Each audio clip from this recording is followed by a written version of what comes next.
Well, hello there. Welcome to your monthly numerology here at Readings at the Round Table.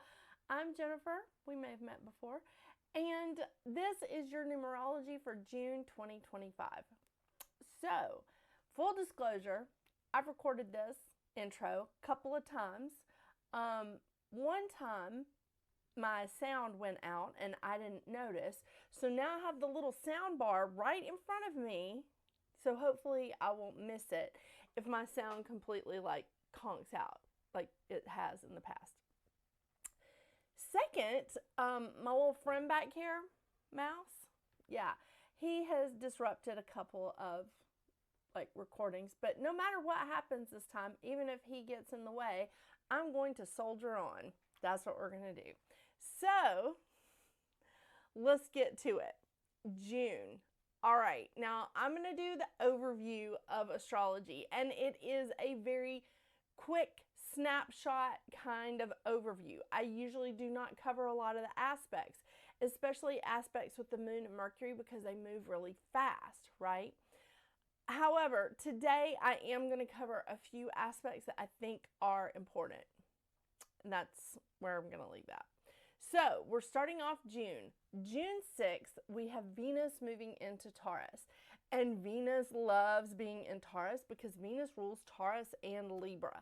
So Venus loves being in Taurus. It's a very happy place. I think this is going to be a good time for all. Money-wise and romance. Mostly when it's in Taurus, it's about money. It's about material things. But, it still has that little bit of a connection with love. On the 8th, we have Mercury moving into Cancer. But before Mercury moves into Cancer, which is about 7 o'clock p.m. Eastern Standard Time, Mercury is going to be conjunct Jupiter in Gemini. So while Mercury is still in Gemini, Mercury is going to be conjunct Jupiter. And that's some good luck, because our planet of communication is conjunct our planet of luck. I love that because, I'm double ruled by Mercury. Yeah, good times. So lots of stuff going on with that. However, Mercury does move into Cancer about 7 p.m. Eastern Standard Time on the 8th. Then on the 9th, Jupiter decides to jump ship and join Mercury in Cancer. So Jupiter moves into Cancer as well. This is a much happier place for Jupiter. It's not that Gemini was a bad place for Jupiter. It's just that Gemini is opposing the sign that Jupiter rules, because Jupiter rules Sagittarius. So that's an opposition that usually they're not happy, opposing the sign that they're ruling, these planets. So this is a happier place for Jupiter. Jupiter is going to be in a good space for the next 12 months in Cancer. Now, we have a lot of aspects on this day, a lot of aspects. The ones that are really important is the moon is square Mars, Mercury is square Neptune and Saturn, because Neptune and Saturn are right there together in Aries. Venus is square Pluto. So there are some squares that I just feel like are really important. And nowadays, when things are squaring Saturn, it's squaring Neptune as well. And it's it's kind of a double whammy with those squares in Aries. So just letting you know, and you can take a deep dive with some of these other wonderful, wonderful astrologers on YouTube and Instagram and listen to what they're saying about these squares. Because a lot of times the astrologers will cover them a couple of days before it happens. So that way I'm telling you when it's going to happen and you can go check it out. Okay, on the 11th, we have a full moon in Sagittarius that hits its peak at 3:44 a.m. Eastern Standard Time. I love a full moon in Sag. Oh my gosh. Full moon in Sagittarius is just so much fun. It really is. Oh my gosh. Yeah, again, you always want to invite a Sagittarius to your party, right? Yeah. So on the 17th, we have Mars moving into Virgo. It is a good place for Mars. It is very, I mean, this is a very analytical fight.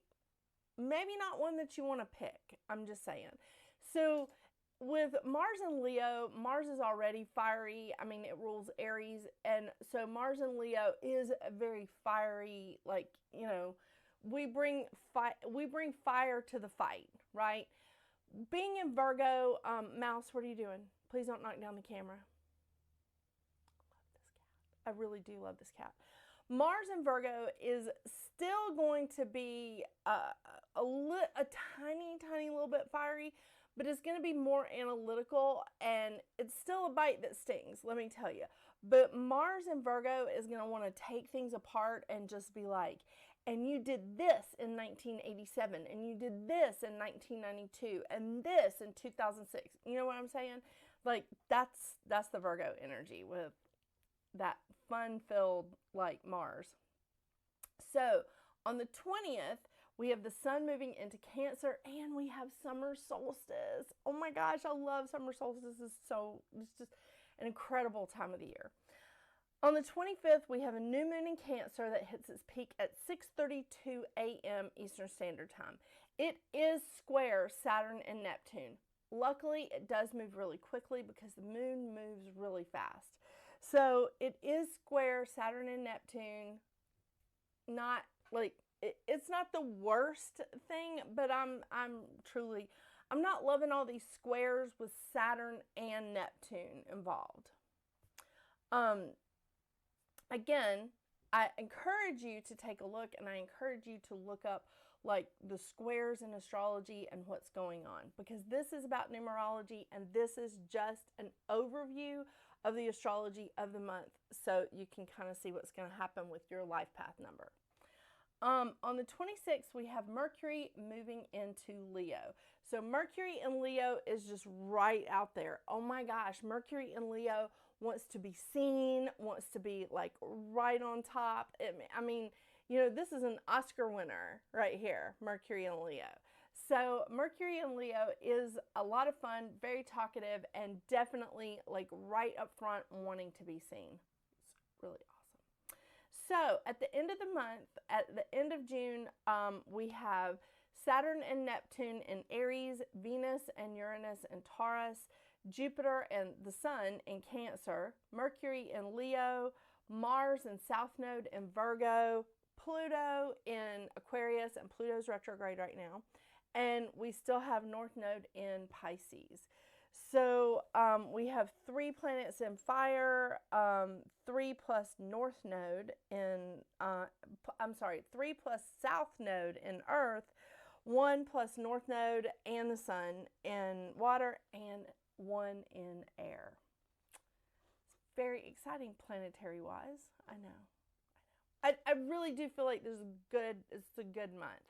I mean, I never look at any month as just going, oh my gosh, I can't believe we're going to be in this. No, because there's good and bad in everything, and there's always a shadow side, right?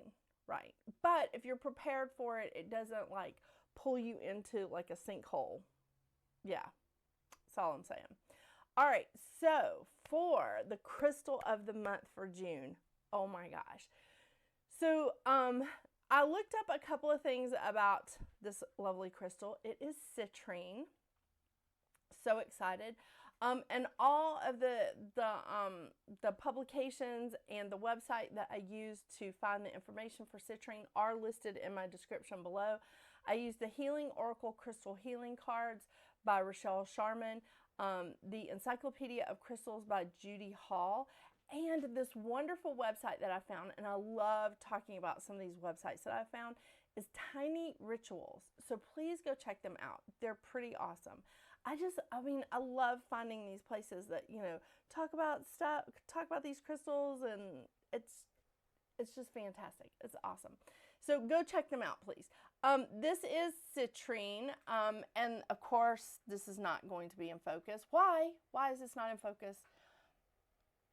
I mean, there we go. Thank you, Canon. All right, so this, the card that I pulled is from the Healing Oracle Crystal Reading Cards, Citrine, and it's about abundance. But that's not all. Oh my gosh. So citrine, you can find it in like a sort of milky white color. You can find it really clear, tumbled, rough. You know, they come in all. And really pale orange, like a really light yellow, or a darker orange. And I have examples of all. These are the ones. Okay, let me try that again. The chakras that citrine really, really hits home with is the sacral and the solar plexus. It does work on all chakras, but the sacral and the solar plexus are the biggest ones. It's the number one thing that you want to bring in with those two chakras. And I really, solar plexus is my favorite chakra, so I think we've talked about that before. I do have two examples that have small Herkimer diamonds in them. It's really kind of cool. And I picked up some extra ones because, again, I'm re-recording this because of my little incident. But I picked up some extra ones from a local shop called Heart, Soul, and Art. And these are so pretty. Oh, I can't wait to show them to you. So I'll pull these in just a minute and show them to you on the overhead camera. But some of the places that I read in in the cards and in the book, was that they never need to be cleansed. But I also read it, like, again, and I can't remember which one of these in the website or the publications, the best way to cleanse them is to sit them in the sun or to run them underwater. Now, I typically sit all of my crystals out in the full moon to like clear and cleanse my crystals. However, there are crystals that prefer the sun. There are crystals that prefer just like sitting on like earth. There are crystals that prefer just running underwater to clear them and cleanse them. I don't know if this crystal really does have to be cleansed or not, but I choose to clear and cleanse my crystals because let me tell you something. I get my money's worth out of these crystals. I use the crap out of them all the time. So just letting you know. This particular crystal is an amazing energy clearing stone. It absorbs, transmutes, and grounds negative energy. It attracts abundance, so it's perfect to put in your wealth corner with feng shui. It promotes joy, inner calm. It increases energy, and like if you're working in a creative space and you need to increase your creativity, this is going to be your best friend. Really is. This is a crystal that brings in the joy and magic of life. I mean, it really is associated with the sun. So there's a lot of joy here. This is a great stone for emotional balance. This is perfect stone for the 9-year that we're in for the numerology because it helps us to shift out old patterns of negativity and reverse self-destructive behavior. Thank you, Mouse, for cleaning yourself. Like right here, I'm just going to try to block him. I mean, really, he's going to like take a bath on camera. I told you I was just going to let this go. I mean, it's really so good. This crystal is definitely a fantastic purification crystal on all levels. I mean, it can cleanse all chakras, but it's really, really associated with the sacral and the solar plexus. It assists in manifesting wealth and abundance. It is a super awesome, fantastic crystal. Now, let me move my notes out of the way so I can show you some of these awesome crystals. Okay, sorry, stuff got disconnected. Okay, so these are clear and milky crystals, but these are the citrine that I bought from that lovely store, Heart, Soul, and Art here in Marietta. These are so awesome. Then I have some that like I've had for a long time. This is also another tumbled stone that's, you can see it's more milky, right? But you can see the yellow in it. Here's some that are not as clear, and these aren't tumbled. These are just the rough stones. so pretty. And this is one that has the herkimer in it. I also have another one that has the herkimer in it. Hang on. Oh, yep, right here. And you see how dark this one is? You see the darkness of the citrine? Isn't that just gorgeous? And these are ones that I have sitting on altars in my house and right over here in my wealth corner, you know. But oh, those are so pretty. Here's another one that is sort of, it's not exactly a smoky, but it's a lighter one. I think it is called a smoky citrine. One that has a little bit of a darker citrine in it. Then someone gave me this as a gift, and I keep it beside my bed. It's just a little vial of citrine. I love it. I love it. I love it. So there's all the citrine examples that I have. So you can find it. And I have some jewelry, but I've packed it up because I am going to do a pop-up shop. I do have some jewelry that I think is just fantastic to wear, like really close to the skin. It's awesome. So all of that being said, I'm really excited about June. I am. And before I get into your individual numerology, I will be pulling from for advice cards today, I will be pulling from Moonology, the Oracle cards, and the Goddess Guidance Oracle deck. There we go. Thank you, Canon. The Goddess Guidance Oracle deck, those are the cards I will be pulling from today. And as usual, I will be reading from the Moonology book because there's so much information in that booklet that I can't ignore it.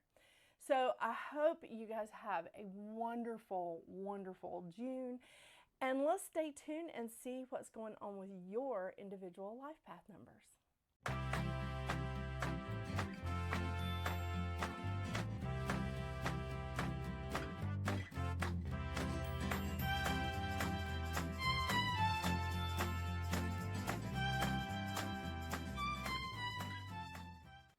Hello, Life Path 8. Oh my gosh. Are you ready for June? Because June is going to be a 5-month for you. And you know what 5 is? Change. Oh my gosh. I don't want to start singing David Bowie or anything, but changes, this is going to be, it's good. It's good. There's a lot of fun coming in with these changes because the vibration of the 5 is fun. The vibration of the 5 is gregarious, energizing, social. It's just really dynamic. It's the life of the party. Yeah, it's a little bit of a Sagittarius. It's a little bit Alexis. Okay, now I'm quoting Schitt's Creek. But this is a really amazing, amazing energy. It's going to make you feel like you are a jack of all trades and can accomplish a lot. And you probably can. You probably can because you are, your vibration is abundance. You are the symbol of abundance because when you turn an 8 over on its side, I'll get that out in a minute, it becomes the infinity symbol. Yeah, just reminding you that. So with this energy of the 5, with the vibration of the 5 is that we're seeing a lot of there's a lot of pivotal changes coming in. Being versatile and adaptable is going to be very important during June. It really is. And we're going to see some unpredictable ups and downs. I keep doing this because there's a lot of ups and downs happening this month. And I think that this is important that we see, like, there's some larger stuff happening, right? So we see Jupiter moving into Cancer, and Jupiter only moves every 12 to 13 months. Mercury is all over the place this month. Starts off in Gemini, moves to Cancer, and ends up in Leo. You know, Mercury moves pretty fast anyway. So this is going to be a little bit of that Mercury energy here. And I'm not talking about Mercury, my cat, who thankfully you can't see the full scope. She's like cleaning herself while I'm on camera. Perfect. It's pretty typical of her and Mouse. But this is definitely a good period for you to show how you can work through changes, how you can adapt through things that are changing for you. The lesson of the 5 is to harness your energy like any successful athlete, to give you the freedom to go beyond your imagined limitations. And I want to emphasize that, because that is, please don't step on my keyboard again. Imagined limitations is really key in that, because this is one of the shadow sides of a 5 is difficulty moving beyond your imagined limitations. And it's not that they're real limitations. It's almost like the 8 of Swords card, where it's an illusion that something is holding you back. And it is that. Some of the other shadow sides of the 5 vibration is difficulty harnessing energy. You're going to feel that spike of energy in June. You really are. You're going to feel like, oh my gosh, I can go, go, go, go. Yes, you can, Energizer Bunny, but pace yourself. Pace yourself during this time, because you do need to make sure, like I said in the lesson, harness the energy so that you can keep going. Yeah, because we all hit those speed bumps where we're just like, oh my gosh, I can't. Yes, you can. Yes, you can. I know. It's good. All right. I just want to remind you of a few things of your particular life path. Like your mantra is, I embrace the power within me while honoring the divinity in others. I love that. I love it. And that's exactly what you have an opportunity to do every single day. But in this month, with all the changes and the energy that's coming at you and being really social, you're going to be around probably a lot more energies than you're used to. And that's going to be fantastic so that you can honor other people, but just being like, I am a powerful being, and you are. You are all about abundance. Your vibration is all about abundance. Money, inspiration, power, it's all there, and you understand that there's an infinite supply. It's not capped off at any point in time. It's not. You're here to see the best in others. You're here for a time of service. And you're also here to set an example of empowerment, of self-empowerment for other people. The thing is, and this is why this is going to be a great month for you, again, because you're bringing in that versatility, that adaptability during this month. Because showing people an example of self-empowerment means you've been through a lot of crap. It means that you have been through a bunch of crap, and now you get to show everybody, this is what I did to get around it. This is what I did to overcome this hurdle. And let me show you how I did it. You can do it your own way, but here's a blueprint. Here's an example. Use it, don't use it, but I can do this. You can too. You're in a fantastic life path. You really are. Love it, love it, love it. I want to remind you again of your shadow sides, which is taking responsibility for other people's choices. Yeah. Trying to fix others. Attachment to the material. Watch that this month too, because Venus is moving into Taurus, and that does highlight the material for us. But it also brings in that opportunity for you to increase your abundance. Yeah. All right, let's see what advice cards we have for you for this month. Yeah. I keep having to move the cards over and over because both cats have just been lounging out here most of the day. I know. Lots of fun, aren't we, Mouse? And we've got Mercury over here. Oh, she's not cleaning herself anymore. At least she's just out of the camera shot, you know?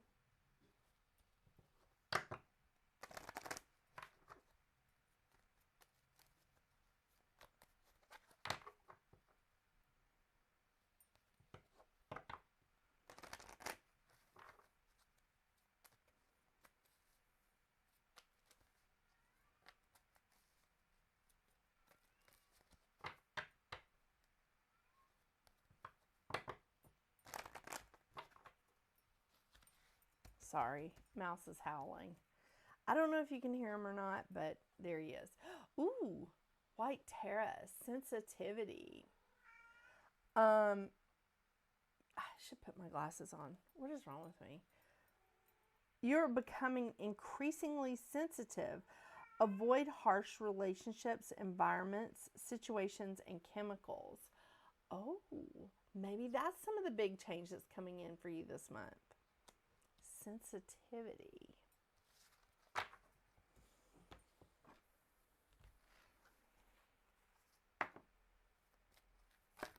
Wow. Throwing cards around.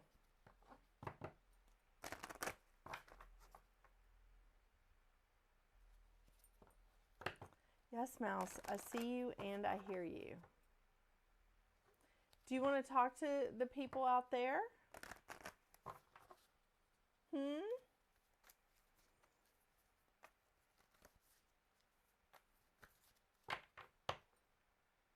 Are you a Life Path 8, Mouse?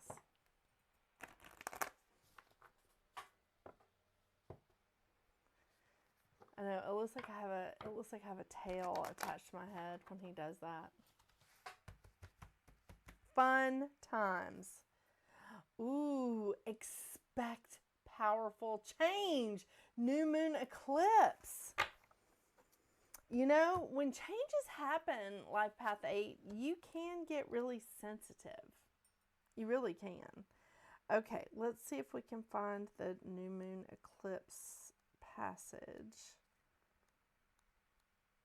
New moon eclipse. Here we go. If you want affirmation that you can achieve your dreams and get the desired outcome in the situation you're asking about, then this is it.